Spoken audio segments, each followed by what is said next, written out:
We began this story in a warm university in Germany. We end it here, at the top of the world. Victor Frankenstein has lost everything. His family is dead. His wife is dead. His soul is shattered. He has become a shell of a man, kept alive by a single burning purpose: revenge. For months, he has chased his creation across Europe, through the wilds of Russia, and on to the frozen Arctic Ocean. The scientist is gone. The hunter remains. But he isn't just hunting the monster. The monster is leading him. Welcome to the final episode of Stories with Consequences. This is episode 14. Tonight, the chase ends. Tonight, Victor Frankenstein breathes his last. And tonight, the monster speaks his final words. After the death of his family, Victor left Geneva forever. He took money and jewels, and he began to track the beast. The chase was long and brutal, but the monster didn't want to lose Victor. The monster left clues. Sometimes Victor would find footprints. Sometimes a message carved into a tree. My reign is not yet over. You live, and my power is complete. Follow me.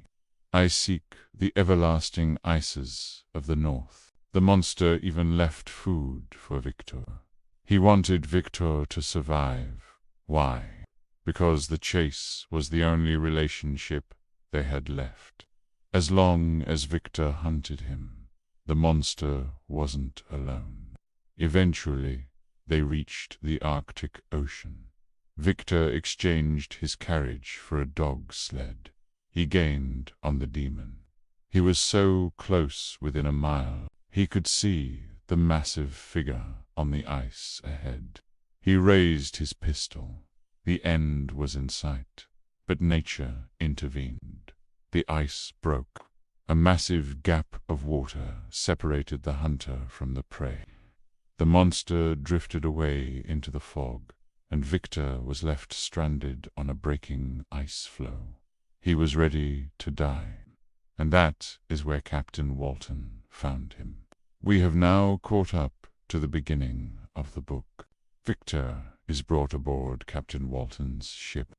He tells his story, the story we have been listening to for 14 episodes. But the exertion was too much. Victor is dying. The ship is trapped in ice. The crew wants to turn back if they ever break free. Even on his deathbed, Victor tries to command them. He gives a rousing speech, telling them not to be cowards, to push forward for glory. But Walton decides to turn back. He chooses life over ambition, the choice Victor could never make. In his final moments, Victor holds Walton's hand. He does not admit he was wrong to create the monster. He only admits he was wrong for not killing it. His last words are a warning. Seek happiness in tranquility and avoid ambition, even if it be only the apparently innocent one of distinguishing yourself in science and discoveries. Victor Frankenstein dies. He dies believing he failed. He dies unfulfilled, leaving his task unfinished. Walton leaves the cabin with a heavy heart. But the story isn't over, because the other half of the equation is still out there. That night, Walton hears a sound coming from the cabin where Victor's body lies. A human voice, but hoarse and broken. He rushes in, and there, hanging over the dead body of Victor Frankenstein, is the monster. He is not celebrating. He is weeping. He is uttering exclamations of grief and horror. Walton is terrified, but he confronts the beast. He calls him a wretch. The monster turns his terrifying face to Walton and delivers his final defense. He asks, "Am I to be thought the only criminal, when all humankind sinned against me?" He points to Victor's body. "That is also my victim." He cries, "In his murder my crimes are consummated. The miserable series of my being is wound to its close." He explains that he didn't enjoy the killing. He hated it. He says, "My heart was fashioned to be susceptible of love and sympathy. And when wrenched by misery to vice and hatred, it did not endure the violence of the change without torture such as you cannot even imagine. He was a creature made for love, turned into a devil by loneliness." Walton watches him. He feels a strange mixture of curiosity and compassion, but his eyes fall on Victor's body, and the anger returns. But the monster is done. He tells Walton he does not need to fear him. "I shall die," he says. "I shall ascend my funeral pile triumphantly and exult in the agony of the torturing flames."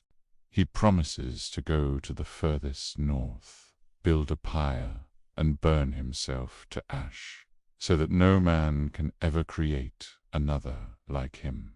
He jumps from the cabin window onto the ice raft. Walton watches him drift away.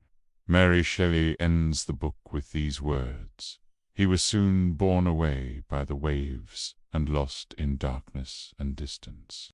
We do not see him die. We only see him leave. And thus ends the tragedy of the modern Prometheus. Thank you for joining me on this journey through Frankenstein. If you enjoyed this series, please like and subscribe. I'm your host.